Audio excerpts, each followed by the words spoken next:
ವಾಸವಿ ಸಾಹಿತ್ಯ ಕಲಾವೇದಿಕೆ ಅರ್ಪಿಸುವ ಕಥಾವಾಚನ ಕಾದಂಬರಿಯ ವಾಚನ ತಂತು ಕಾದಂಬರಿಯ ಮುಂದುವರಿದ ಭಾಗ. ಅನೂಪ್ ತನಗೆ ತಂದುಕೊಂಡ ಸಮಸ್ಯೆಯನ್ನು ಕಾಂತಿ ಪರಿಹರಿಸಿದ ಬಗೆಯನ್ನು ನಾವು ನೋಡಿದ್ವಿ. ಅದರ ಮುಂದಿನ ಭಾಗ. ಸಂಜೆ 5:15 ಹೊತ್ತಿಗೆ ಒಬ್ಬಳೆ ಲಕ್ಷುರಿ ಟ್ಯಾಕ್ಸಿಯಲ್ಲಿ ಕೂತು ಮೈಸೂರಿನಿಂದ ಬೆಂಗಳೂರಿಗೆ ಹೋಗುವಾಗ ಅವಳ ಕೋಪವು ಬೆಂಗಳೂರಿನಲ್ಲಿ ಅವನನ್ನು, ತನ್ನ ಗಂಡನನ್ನು ಎಂದು ಮನಸ್ಸಿನ ಚಿತ್ರವನ್ನು ಸಂಬೋಧಿಸಿಕೊಳ್ಳಲು ಅದೇ ಮನಸ್ಸು ಒಪ್ಪದೆ ಅನೂಪನ ಅಪ್ಪನನ್ನು. ಅದು ಭಾವನೆಯ ಪ್ರಶ್ನೆಯಲ್ಲ, ವಾಸ್ತವಾಂಶ. ಭಾವನೆ ಬದಲಾದರೂ ತಾನು ಬದಲಾಗದ ವಾಸ್ತವಾಂಶ. ಭೇಟಿಯಾಗಿ ತರಾಟೆ ತೆಗೆದುಕೊಳ್ಳಬೇಕು ಎನ್ನುವ ರೂಪ ತಾಳಿತು. ನೀನು ಮಗನಿಗೆ ಅನುಕೂಲ ಮಾಡಿಕೊಳ್ಳದಿದ್ದರೆ ಬೇಡ, ಕೇಡು ಮಾಡದಿದ್ದರೆ ಸಾಕು ಅಂತ ಹೇಳಿ ಮುಂದೆ ಹೋಗಬೇಕು ಎಂದುಕೊಂಡಳು. ಟ್ಯಾಕ್ಸಿಯು ಮದ್ದೂರು ಕಳೆದು ಚನ್ನಪಟ್ಟಣ ಸಮೀಪಿಸುತ್ತಿರುವಾಗ ತಾನು ಎಲ್ಲಿ ಇಳಿದುಕೊಳ್ಳುವುದು? ಹೋಟೆಲ್ನಲ್ಲಿ ಇಳಿದು ಅಲ್ಲಿಂದ ಅವನ ಮನೆಗೆ ಹೋಗಿ ಬರುವುದು ಎನ್ನುವ ವಿಧಾನ ತೋಚಿತು. ರಾಸ್ಕಲ್ ದಿಲ್ಲಿಗೆ ಬಂದರೆ ಬಂದಿದ್ದೀನಿ ಅನ್ನೋ ಸುದ್ದಿನೂ ಕೊಡದೆ ಪೇಪರ್ನ ಗೆಸ್ಟ್ ಹೌಸಿನಲ್ಲಿ 3-4 ದಿನ ಇದ್ದು ಹಿಂದಿರುಗ್ತಾನೆ. ಒಂದು ಫೋನ್ ಕೂಡ ಇಲ್ಲ. ನಾನು ಅವನ ಮನೆಗೆ ಹೋಗಿರಬೇಕಾ ಎಂದು ಶರಾರತ್ತು ಹುಟ್ಟಿತ್ತು. ಚನ್ನಪಟ್ಟಣ ಕಳೆದು ರಾಮನಗರದ ಹತ್ತಿರ ಬರುತ್ತಿರುವಾಗ ಅವನ ಮನೆಗೆ ಹೋಗಬೇಕು, ರಾತ್ರಿ ಅಲ್ಲಿಯೇ ಇರಬೇಕು. ನೀನು ದಿಲ್ಲಿಗೆ ಬಂದರೆ ಗೆಸ್ಟ್ ಹೌಸ್ನಲ್ಲಿರೋದು ನನಗೆ ಗೊತ್ತಿದೆ. ನಾನು ನಿನ್ನ ಹಾಗಲ್ಲ. ಹೋಟೆಲ್ನಲ್ಲಿ ಇಳಿದೆ ನಿನ್ನ ಅಲ್ಲ, ನಮ್ಮನೆಗೆ ಬಂದಿದ್ದೀನಿ. ನಮ್ಮ ಮನೆ, ನಮ್ಮ ಕುಟುಂಬ ಅನ್ನುವ ಭಾವನೆ ನನಗಿದೆ, ನಿನಗಿಲ್ಲ. ಅಂದು ಅವನಿಗೆ ತನ್ನದು ಹೀನ ನಡವಳಿಕೆ ಅನ್ನುವ ಭಾವನೆ ಭರಿಸಬೇಕು ಎಂಬ ಇನ್ನೊಂದು ಉಪಾಯ ಕಂಡಿತು. ಬೆಂಗಳೂರು ಮುಟ್ಟಿದ ಮೇಲೆ ಯಾವುದಾದರೊಂದು ಹೋಟೆಲ್ನಲ್ಲಿ ಊಟ ಮಾಡಿಕೊಂಡು ಹೋಗುವುದು ಸರಿ. ಅಲ್ಲಿ ಏನಿರುತ್ತೋ ಬಿಡುತ್ತೋ, ಇದ್ದರೂ ಅವನನ್ನು ನಾನ್ಯಾಕೆ ತಿನ್ನಬೇಕು ಅನ್ನಿಸ್ತು. ಡ್ರೈವರಿಗೆ ಊಟ ಮಾಡೆಂದು ದುಡ್ಡು ಕೊಟ್ಟು ತಾನು ಮುಗಿಸೋ ಹೊತ್ತಿಗೆ 9:30 ಆಯಿತು. ಇಷ್ಟು ಹೊತ್ತಿಗೆ ಮನೆಗೆ ಬಂದಿರ್ತಾನೆ ಎಂದು ಅಂದಾಜು ಮಾಡಿಕೊಂಡು ಟ್ಯಾಕ್ಸಿ ಏರಿ ಕುಳಿತು ಮಲ್ಲೇಶ್ವರಂಗೆ ಹೋಗುವಂತೆ ಸೂಚಿಸಿದಳು. ಮನೆಯಲ್ಲಿ ದೀಪ ಉರಿಯುತ್ತಿದೆ, ಬಂದಿದ್ದಾನೆ ಎನ್ನಿಸಿದಾಗ ಉತ್ಸಾಹ ಉಂಟಾಯಿತು, ಜೊತೆಯಲ್ಲಿ ನಿರುತ್ಸಾಹ. ಅವನ ಕೈಯಲ್ಲಿ ಮಾತನಾಡುವುದೇನಿದೆ? ನನ್ನ ಮಗನ ಸಮಸ್ಯೆಯನ್ನು ನಾನು ಬಗೆಹರಿಸಿದ್ದೇನೆ, ನೇರವಾಗಿ ಹಿಂದಿರೋಗೋದು ಬಿಟ್ಟು ಇಲ್ಲಿಗೇಕೆ ಬಂದೆ ಎಂಬ ಹಿಂತೆಗೆತ. ಡ್ರೈವರಿಗೆ ಒಂದು ಒಳ್ಳೆಯ ಹೋಟೆಲ್ಗೆ ಓಡಿಸು ಎಂದು ಹೇಳಿಬಿಡುವ ಮಾತು ನಾಲಿಗೆಗೆ ಬಂದು ಒತ್ತುವಷ್ಟು ಮಗನ ಸಮಸ್ಯೆಯನ್ನು ಬಗೆಹರಿಸಿದ್ದೀನಿ, ಮತ್ತೆ ಅವನಿಗಿಂತ ಕಷ್ಟ ಸೃಷ್ಟಿಸಬೇಡ ಅನ್ನುವ ಎಚ್ಚರಿಕೆಯನ್ನಾದರೂ ಹೇಳಬೇಕು.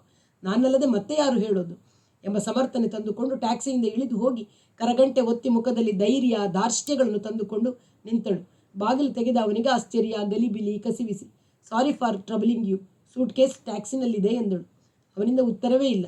ಸುಮ್ಮನೆ ನಿಂತಿದ್ದಾನೆ, ಅರ್ಥವಾಗಲಿಲ್ಲವೋ. 1 ನಿಮಿಷದ ನಂತರ ಗೆಟ್ ಇನ್ ಎಂದ. ಅವಳ ಸೂಚನೆಯಂತೆ ಡ್ರೈವರ್ ವಿಮಾನಯಾನದಲ್ಲಿ ಕ್ಯಾಬಿನಿಗೆ ಕೊಂಡೊಯ್ಯಬಹುದಾದ ಗಾತ್ರದ ಸ್ಯಾನ್ಸೋನೈಟ್ ಸೂಟ್ ಕೇಸನ್ನು ತಂದು ಒಳಗೆ ವರಾಂಡದಲ್ಲಿ ಇಟ್ಟ. ಬೆಳಿಗ್ಗೆ 8 ಗಂಟೆಗೆ ಬರುವಂತೆ ಹೇಳಿ ಕಳಿಸಿದಳು.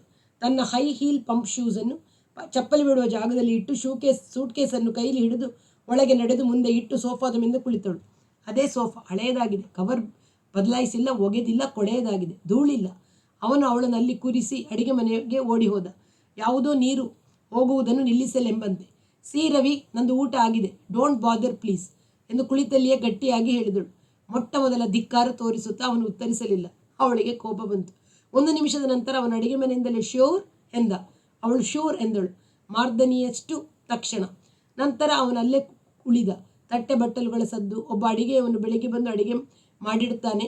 ಇವನಿಗೆ ಬೆಳಿಗ್ಗೆ ಊಟಕ್ಕೆ ಬಡಿಸಿ ಉಳಿದುದನ್ನು ಫ್ರಿಜ್ಜಿಗೆ ಇಟ್ಟು ತಿಂಡಿಯನ್ನು ಆಫೀಸಿಗೆ ಒಯ್ಯಲು ಪ್ಯಾಕ್ ಮಾಡಿಟ್ಟು ಹೋಗ್ತಾನೆ. ಇವನು ರಾತ್ರಿ ಬಂದ ಮೇಲೆ ಫ್ರಿಜ್ನಲ್ಲಿರೋದನ್ನು ಬಿಸಿ ಮಾಡಿ ಉಣ್ತಾನೆ ಅಂತ ಅನೂಪ ಹೇಳಿದ ನೆನಪಿಗೆ ಬಂತು. ಜೀರಿಗೆ, ಮೆಂತ್ಯ, ಕೊತ್ತಂಬರಿ, ಕರಿಬೇವು ಮೇಲೆ ಒಗ್ಗರಣೆಯ ಘಮ ಬರುತ್ತಿದೆ. ಒಳ್ಳೆಯ ಅಡಿಗೆಯವರು ಸಿಕ್ಕಿದ ಮೇಲೆ ಇನ್ನೇನು ಬೇಕು ಇವನಿಗೆ ಎಂಬ ಕೋಪ ಬಿಸಿಯಾಗತೊಡಗಿತು. ಟೀಪೈಯ ಮೇಲೆ ಒಂದು ಕಂತೆ ದಿನಪತ್ರಿಕೆಗಳು, ವಾರಪತ್ರಿಕೆಗಳು, ವಾರ್ಷಿಕ, ಮಾಸಿಕಗಳು. ಇವನ ಮನೆಯಲ್ಲಿ ಇವೇ ತುಂಬಿರುತ್ತೆ.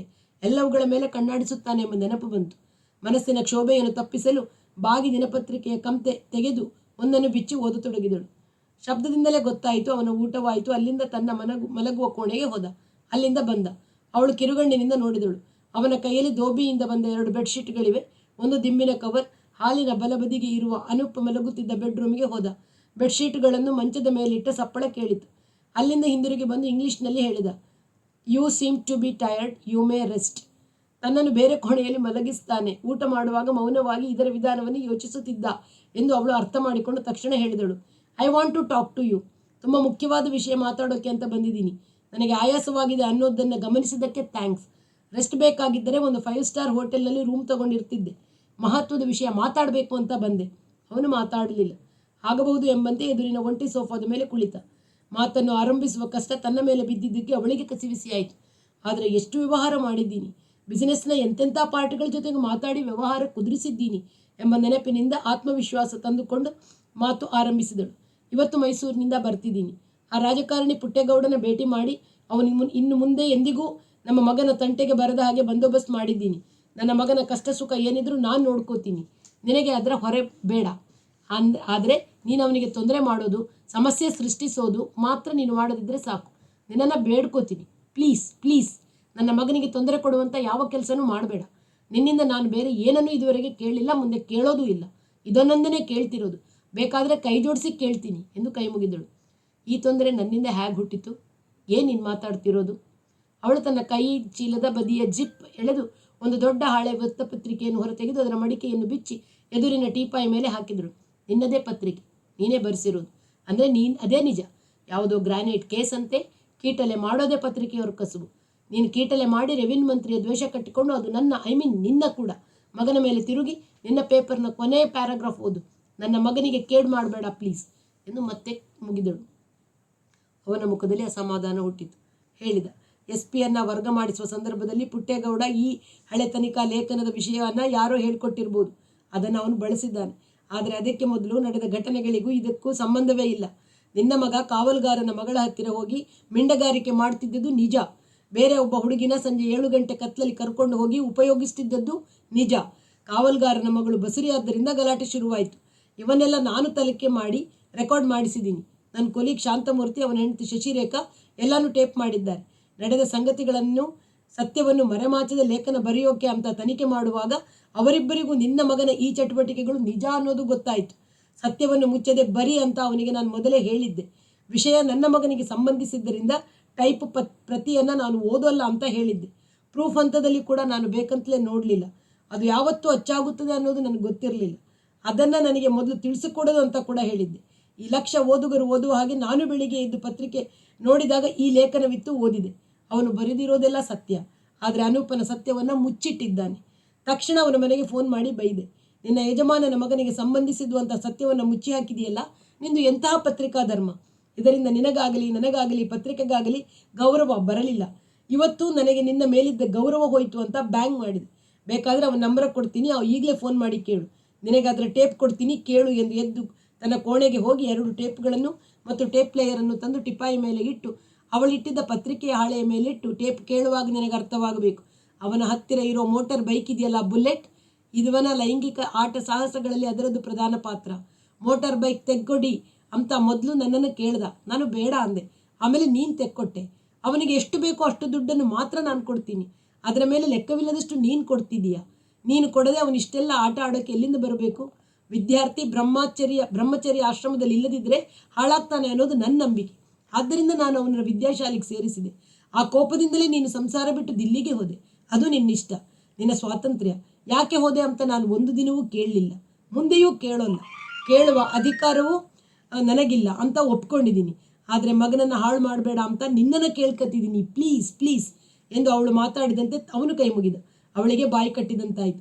1 ನಿಮಿಷದ ನಂತರ ಅವನು ಹೇಳಬೇಕಾದೆಲ್ಲ ಹೇಳಿ ಮುಗಿದಿದೆ ಎಂದು ತನ್ನ ಕೋಣೆಗೆ ಹೊರಟು ಹೋಗಿ ದೀಪ ಹಾಕಿಕೊಂಡ. ಮಂಚದ ಮೇಲಿದ್ದ ಕವರು ತೆಗೆದ, ಸೊಳ್ಳೆ ಪರದೆ ಇಳಿಬಿಟ್ಟ ಸಪ್ಪಳ ಅವಳಿಗೆ ಕೇಳಿಸಿತು. ಅವಳು ಆ ಕಡೆಗೆ ನೋಡುತ್ತಿದ್ದಳು. ಅನಂತರ ಆ ಕೋಣೆಯಲ್ಲಿ ದೀಪ ಆರಿಸಿದ ಸದ್ದು ಕೇಳಿತು. ಬೆಳಕು ನಂದಿ ಕತ್ತಲಾದದ್ದು ಕಾಣಿಸಿತು. ಅವಳಿಗೆ ತಾನು ಸೋತ, ಮನೆಗೆ ಬಂದವಳೆಂಬ ಸೌಜನ್ಯವೂ ಇಲ್ಲದೆ ತನಗೆ ತದಕ್ಕೆ ಕೆಡವಿದ ಭಾವನೆಯುಂಟಾಯಿತು. ಎಲ್ಲ ನಿಂದೇ ತಪ್ಪು, ನಿನ್ನಿಂದಲೇ ಮಗ ಹಾಳಾಗ್ತಿದ್ದಾನೆ, ಪರ್ಯಾಯವಾಗಿ ನೀನು ಉದ್ಯಮ ನಡೆಸ್ತಿರೋದು, ಸಂಪಾದನೆ ಮಾಡ್ತಿರೋದು ತಪ್ಪು ಅಂತ ಹೇಳ್ತಿದ್ದಾನೆ ಎಂದು ಅರ್ಥ ಮಾಡಿಕೊಂಡು ತುಸು ಹೊತ್ತು ಅವನ ಕೋಣೆಯ ಬಾಗಿಲೊಳಗಿಂದ ಕತ್ತಲಾದ ಭಾಗವನ್ನು ನೋಡುತ್ತಾ ಕುಳಿತಳು. ತಾನು ಇಲ್ಲಿಗೆ ಬರಲೇಬಾರದಿತ್ತು ಎಂದುಕೊಂಡಳು. ಸ್ವಲ್ಪ ಹೊತ್ತಾದ ಮೇಲೆ ಎದ್ದು ಕ್ಯಾಸೆಟ್ ಪ್ಲೇಯರ್ ಮತ್ತು 2 ಕ್ಯಾಸೆಟ್ ಕೈಲಿ ಹಿಡಿದು ಅವನು ಸೂಚಿಸಿದ ಕೋಣೆಗೆ ಹೋದಳು. ಅವನು ಮಂಚದ ಮೇಲೆ ಇಟ್ಟಿದ್ದ ಬೆಡ್ಶೀಟನ್ನು ಹಾಸಿ ದಿಂಬಿಗೆ ಕವರು ತೊಡಿಸಿದಳು. ಹಿಂದಿರುಗಿ ಬಂದು ತನ್ನ ಸೂಟ್ಕೇಸ್ ಕೈ ಚೀಲಗಳನ್ನು ತೆಗೆದುಕೊಂಡು ಹೋಗಿ ಸೀರೆ ಕಳಚಿ ನೈಟಿ ಹಾಕಿಕೊಂಡಳು. ರೂಮಿನ ಬಾಗಿಲು ಮುಚ್ಚಿ ಕ್ಯಾಸೆಟ್ ಹಾಕಿ ಕೇಳತೊಡಗಿದಳು. ನಡುವೆ ನಿಂತ ಬೇರೆ ಬೇರೆ ಧ್ವನಿಯ ಸಂಭಾಷಣೆಗಳು, ಎಲ್ಲ ಕನ್ನಡದ್ದು, ಹಳ್ಳಿಯ ಕನ್ನಡದ್ದು. ಕನ್ನಡವೇ ಹಳ್ಳಿಯ ಭಾಷೆ, ಅದರಲ್ಲೂ ಈ ಭಾಷೆ ತನಗೆ ಸರಿಯಾಗಿ ಅರ್ಥವಾಗುವುದಿಲ್ಲ. ಆದರೂ ನಡುವೆ ಮುಂದೆ ಓಡಿಸುತ್ತಾ ಕೇಳಿದಳು. ಇನ್ನೊಂದು ಟೇಪ್ ಮಾತ್ರ ಇಬ್ಬರು ಹೆಂಗಸರ ಧ್ವನಿ. ಅವಳೇ ಇರಬೇಕು ಕಾವಲುಗಾರನ ಮಗಳು. ಕಾಂತಿಗೆ ಆಸಕ್ತಿ ಹುಟ್ಟಿತು. ಹುಡುಗಿಯ ಧ್ವನಿಯಲ್ಲಿ ಮುಗ್ಧ ಆಕರ್ಷಣೆ ಇದೆ. ಅವಳಿಗೆ ಅನೂಪ ಅಂದರೆ ತುಂಬ ವ್ಯಾಮೋಹ.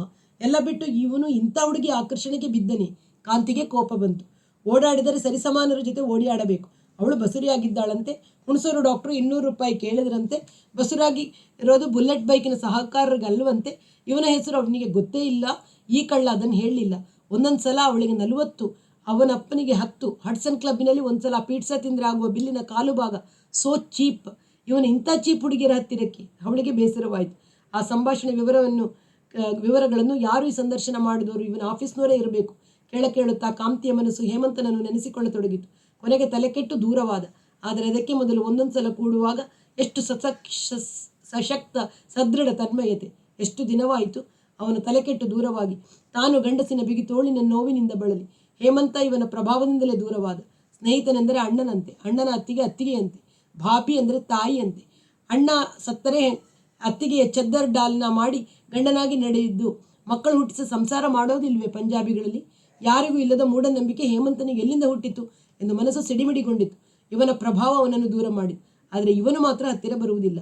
ತಾನಾಗಿಯೇ ಮನೆಗೆ ಬಂದ ಹೆಂಡತಿಯನ್ನು ಬೇರೆ ರೂಮಿಗೆ ತಳ್ಳಿ ಅವಳಿಗೆ ಗಂಡನ ಮೇಲೆ ವಿಪರೀತ ಕೋಪ ಬಂತು. ಕ್ರೂರಿ ಎಂದುಕೊಂಡಳು. ಹೇಗೋ ಕ್ಯಾಸೆಟ್ ಪ್ಲೇಯರ್ ಆರಿಸಿದ್ದೇನೆ, ಶಬ್ದವಾಗುವುದಿಲ್ಲ ಎಂದು ಮುಚ್ಚಿದ್ದ ಕೋಣೆಯ ಬಾಗಿಲು ತೆಗೆದು ಸೊಳ್ಳೆ ಪರದೆ ಇಳಿಬಿಟ್ಟು ದೀಪ ಆರಿಸಿ ಮಲಗಿದಳು. ನಿದ್ದೆ ಬರುತ್ತಿಲ್ಲ. ಅವನು ಆ ಕೋಣೆಯಲ್ಲಿ ಮಲಗಿದ್ದಾನೆ. ನಿದ್ರೆ ಬಂದಿರುತ್ತೆಯಾ? ಕಳ್ಳ. ಸುಮ್ಮನೆ ಮಲಗಿರಬೇಕು. ನಾನೇ ಹೋಗಿ ಮಾತಾಡಿಸಿ ಪಕ್ಕದಲ್ಲಿ ಮಲಗಿಬಿಟ್ರೆ ಹೇಗೆ?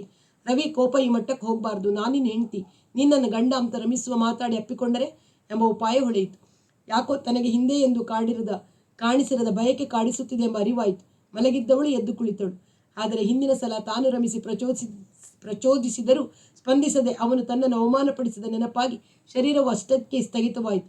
ಮತ್ತೆ ಅಂಥ ಅವಮಾನಕ್ಕೆ ತನ್ನನ್ನು ತಾನು ಒಡ್ಡಿಕೊಳ್ಳಲು ಹೇಸಿಗೆ ಎನ್ನಿಸಿತು. ಎದ್ದು ಕುಳಿತಿದ್ದವಳು ಹಾಗೆ ನಿಶ್ಶಬ್ದವಾಗಿ ಮಲಗಿದಳು. ತನ್ನ ಕೋಣೆಯ ಬಾಗಿಲು ತೆಗೆದಿದ್ದೆ, ಬೇಕಿದ್ದರೆ ಅವನೇ ಬರಲಿ ಎಂದುಕೊಳ್ಳುತ್ತಾ ಕತ್ತಲೆಯಲ್ಲಿ ಅತ್ತ ನೋಡುತ್ತಾ ಮಲಗಿದಳು. ಇಲ್ಲ, ಆ ಕಡೆಯಿಂದ ಕತ್ತಲೆ ನೆರಳು ಮಾತ್ರವಲ್ಲ, ಸೂಕ್ಷ್ಮಾತಿ ಸೂಕ್ಷ್ಮ ಸಪ್ಪಳವೂ ಇಲ್ಲ. ನಿಶ್ಶಬ್ದವಾಗಿ ಮನಸ್ಸಿನೊಳಗೆ ಎಷ್ಟೋ ಹೊತ್ತು ಹುಚ್ಚು ಹಲ್ಲೆ ಮಾಡಿದ ನಂತರ ಬಯಕೆಯು ಕ್ರಮೇಣ ಹಿಂದೆ ಸರಿಯಿತು. ಮನಸ್ಸು ಮೀಮಾಂಸೆಗೆ ತೊಡಗಿತು. ಹೇಮಂತ ದೂರವಾದ ನಂತರ ಬೇಕೆಂದರೆ ಬೇರೆ ಗಂಡು ಸಿಕ್ಕೋದಿಲ್ಲ ಅಂತಲ್ಲ, ಆದರೆ ಸಿಕ್ಕುವ ಯಾರ ಹಿನ್ನೆಲೆಯನ್ನು ಗಮನಿಸಿದರೂ ಗುಟ್ಟಿನ ತಾತ್ಕಾಲಿಕ ಸಂಬಂಧ ಬಯಸುವವರೇ. ರಾಜಾರೋಷ ಸ್ಥಾಯಿ ನಿಷ್ಠೆಗೆ ಸಿದ್ಧನಾಗಿರುವ ಒಬ್ಬನೂ ಇಲ್ಲ. ಬಯಕೆಯನ್ನು ವ್ಯಕ್ತಪಡಿಸುವ ಮಾತಿನಲ್ಲೇ ಎಚ್ಚರಿಕೆ ಮತ್ತು ಮಿತಿಗಳ ಸೂಚನೆಯನ್ನು ಬೆರೆಸುವ ಜಾಣತನ. ಇಂಥ ಜಾರು ಸಂಬಂಧಕ್ಕೆ ಒಪ್ಪಲು ನಾನೇನು ಸೂಳೆಯೇ ಎಂಬ ತನ್ನ ಆತ್ಮಗೌರವದಿಂದ ತಾನೇ ಅಂಥದ್ದಕ್ಕೆ ಸ್ಪಂದಿಸದೆ ಏನೂ ತಿಳಿಯಲೇ ಇಲ್ಲ ಎನ್ನುವಂತೆ ವರ್ತಿಸುತ್ತಾ ಪಾರ್ಟಿಯ ಕೊನೆಗೆ ಒಬ್ಬಳೇ ಕಾರು ನಡೆಸಿಕೊಂಡು ಹಿಂದಿರುಗಿ ಒಬ್ಬಳೇ ಮಲಗಿ ನಿದ್ರೆ ಬರಲೆಂದು ಇನ್ನೊಂದು ಪೆಗ್ ವೈನ್ ಕುಡಿದು. ಗಂಡ ಹೆಂಡತಿ ಅಂದರೆ ಸ್ಥಾಯಿ ಸಂಬಂಧ, ಅಜೀವನಿಷ್ಠೆ ಅಂತಾರೆ. ಈ ಮುಶುಂಡಿ ಹತ್ತಿರ ಅದೂ ಇಲ್ಲ ಎಂಬ ಕಹಿ ಅರಿವಿನಲ್ಲಿ ಎಷ್ಟೋ ಹೊತ್ತಿಗೆ ನಿದ್ರೆ ಬಂತು. ಬೆಳಿಗ್ಗೆ ಎಚ್ಚರವಾದಾಗ ಕಿಟಕಿಯಿಂದ ರಣಬಿಸಿಲು ಒಳಗೆ ಬಂದಿತ್ತು. ಗಡಿಬಿಡಿಯಿಂದ ಎದ್ದು ಸ್ನಾನ ಮಾಡಿ ಬಟ್ಟೆ ಬದಲಿಸಿ ಹೊರಗೆ ಬರುವ ಹೊತ್ತಿಗೆ ಅವನು ಟಿಪಾಯಿ ಮೇಲೆ ಚಹಾ ಇಟ್ಟಿದ್ದ. ಅದನ್ನು ತಿರಸ್ಕರಿಸುವ ಮನಸ್ಸಾದರೂ ಹೋಗುವಾಗ ಯಾಕೆ ಜಗಳವೆಂದು ಥ್ಯಾಂಕ್ಸ್ ಎಂದು ಎತ್ತಿಕೊಂಡಳು. ಅವನು ಕೇಳಿದ, ಪುಟ್ಟೇಗೌಡನಿಗೆ ಬಂದೋಬಸ್ತು ಮಾಡಿ ಬಂದಿದ್ದೇನೆ ಅಂದಿಯಲ್ಲ, ಏನು ಮಾಡಿದೆ? ಅವನು ಕೇಳಿದ, ರ್ಯಾನ್ಸಮ್ ಹಣ ಕೊಟ್ಟೆ. Why do you imagine such things ಎಂದು ಕೇಳಿದಳು. ವರ್ತಕರು ಉದ್ಯಮಿಗಳು ಹೇಗೆ ಮಾಡ್ತಾರೆ ಅಂತ ನಾನು ಕಲ್ಪಿಸಿಕೊಳ್ಳಬಲ್ಲೆ. ಅಂದರೆ ನೈತಿಕವಾಗಿ ನಾವು ಅವರ ತೆಕ್ಕೆಗೆ ಬಿದ್ದಂತಾಗುತ್ತದೆ. ಟೇಪ್ಗಳನ್ನು ಕೇಳಿದೆ ತಾನೆ. ಅನೂಪ ಯಾವ ದಾರಿ ಹಿಡಿದಿದ್ದಾನೆ ಅನ್ನೋದಕ್ಕೆ ಇದಕ್ಕಿಂತ ಹೆಚ್ಚಿನ ಎವಿಡೆನ್ಸ್ ಬೇಕಾ? ಅವಳಿಗೆ ಇದ್ದಕ್ಕಿದ್ದಂತೆಯೇ ಕೋಪ ಹಚ್ಚಿಕೊಂಡಿತು. ತಡೆದುಕೊಳ್ಳಬೇಕೆಂದು ಎಷ್ಟು ಪ್ರಯತ್ನಿಸಿದರೂ ಇವನು ಬೆಳಗೆದ್ದು ತನ್ನನ್ನು ಚುಚ್ಚುವ ಮಾತುಗಳನ್ನು ರಾತ್ರಿಯೆಲ್ಲ ಯೋಚಿಸಿ ಸಿದ್ಧಪಡಿಸಿಕೊಟ್ಟು ಬಂದು ಪ್ರಯೋಗಿಸುತ್ತಿದ್ದಾನೆ ಎನ್ನಿಸಿತು. ಕೈಯಲ್ಲಿದ್ದ ಕಪ್ಪು ಬಸಿಗಳು ಕಂಪಿಸತೊಡಗಿದು. ಅಷ್ಟರಲ್ಲಿಯೇ ಮನೆಯ ಹೊರಗೆ ತನ್ನ ಲಕ್ಷುರಿ ಟ್ಯಾಕ್ಸಿ ಬಂದು ನಿಂತದ್ದು ಕಾಣಿಸಿತು. ಸೋಫಾದ ಮೇಲೆ ಕುಳಿತವಳು ಎದ್ದು ನಿಂತಳು. ಬಸಿ, ಚಹಾ ತುಂಬಿದ ಕಪ್ಪುಗಳೆರಡನ್ನು ಅವನತ್ತ ನೆಲದ ಮೇಲೆ ಒಟ್ಟಿಗೆ ಎಸೆದು, ಹೌದು, ಅವನು ಹಿಡಿದಿರುವ ದಾರಿ ನನಗೆ ಗೊತ್ತಾಯಿತು.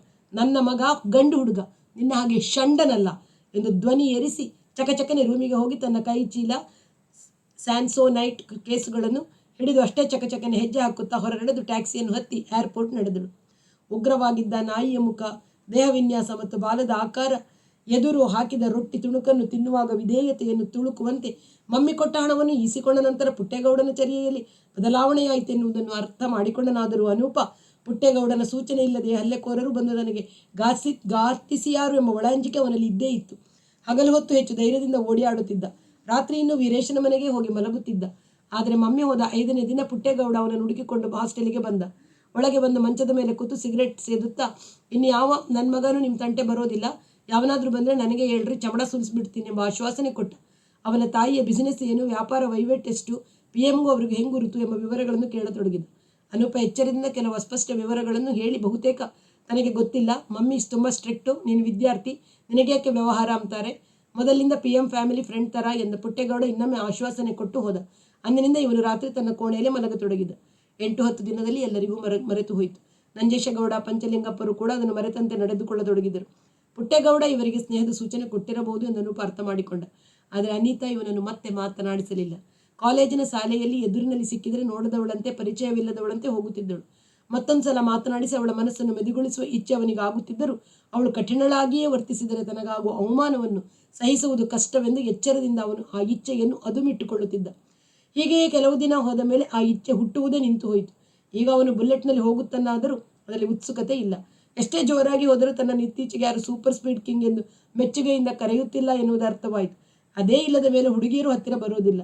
ತನ್ನ ಆಕರ್ಷಣಾ ಶಕ್ತಿಯೇ ಬತ್ತಿ ಹೋಗಿದೆ ಎಂದು ಅನಿಸಿ ಜೀವನದಲ್ಲಿ ರುಚಿ ಕಾಣದಾಯಿತು.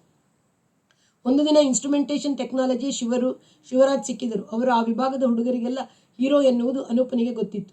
ಅಮೆರಿಕೆಗೆ ಹೋಗಿ ಕ್ಯಾಲಿಫೋರ್ನಿಯಾ ಇನ್ಸ್ಟಿಟ್ಯೂಟ್ನಲ್ಲಿ MS ಮಾಡಿ ಹಿಂದಿರುಗಿರುವವರು. ಅಲ್ಲೇ ಅವರಿಗೆ ಕೆಲಸ ಸಿಕ್ಕಿತ್ತಂತೆ. $ನಲ್ಲಿ ಸಂಬಳ. ಅಂದರೆ ಎಷ್ಟು?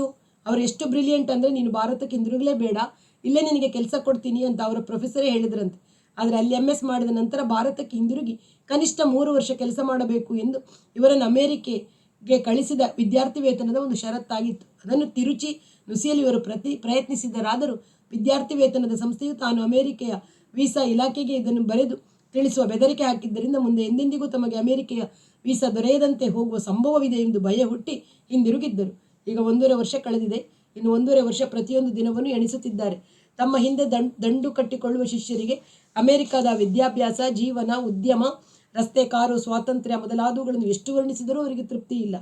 ಸಖಿಯೊಡನೆ ತನ್ನ ಇನಿಯನನ್ನು ವರ್ಣಿಸುವುದರಿಂದ ಮಾತ್ರ ಪ್ರಣಯಿಯು ತನ್ನ ಜೀವವನ್ನು ಉಳಿಸಿಕೊಂಡಿರುವಂತೆ ಅವರ ಸ್ಥಿತಿಯಾಗಿದೆ. ಅಮೆರಿಕೆಗೆ ಹೋಗಿ ಬಂದವರು ಈ ಕಾಲೇಜಿನಲ್ಲಿ ಬೇರೆ ಯಾರೂ ಇಲ್ಲವೆಂದಲ್ಲ. ಆದರೆ ಅವರಾರು ಅಮೆರಿಕೆಯ ವಿಷಯವಾಗಿ ಹುಡುಗರೊಡನೆ ಇವರಷ್ಟು ಉತ್ಸಾಹದಿಂದ ಗಂಟೆಗಟ್ಟಲೆ ಮಾತನಾಡುವುದಿಲ್ಲ. ತರಗತಿಯಲ್ಲಿ ಪಾಠ ಹೇಳುವಾಗ ಇನ್ ದ ಸ್ಟೇಟ್ಸ್ ಎಂದು ಪದೇ ಪದೇ ವ್ಯತ್ಯಾಸಗಳನ್ನು ಹೇಳುವುದಿಲ್ಲ. ಉಳಿದವರಿಗೆ ಭಾರತದ ಉಪಾಧ್ಯಾಯರ ಬಿಗುಮಾನ ಇದ್ದೇ ಇದೆ.